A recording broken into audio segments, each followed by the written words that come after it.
అరే వాల్యూమ్ బెటరా. అసలు అప్పు చేయకూడదు. అప్పు చేయని వాడు అధిక సంపన్నుడు.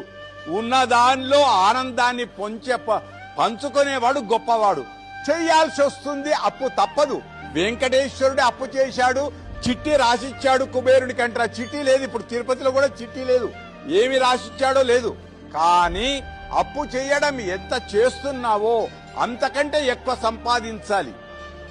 బండి కొనడం గొప్ప కాదు, బండికి ఉండే పెట్రోలుకు డబ్బులైనా నువ్వు సంపాదించగలుగుతావా? భార్యను పెళ్లి చేసుకోవడం గొప్ప కాదు, పెళ్లి చేసుకున్న భార్యను పోషిస్తావా? నగ ఇస్తావా? దండ కొనిస్తావా? మూరేడు దండ అంటే గజం దండ కొనిస్తే భార్య ఉప్పొంగుతుంది. అప్పు తీసుకున్నవానికి వెంటనే 2 రోజుల ముందే అప్పు తీరితే ఆనందపడతాడు. కనుక మంచి రోజుల్లో అప్పు తీసుకుందాం, మంచి రోజుల కంటే ముందే అప్పు తీర్పేద్దాం.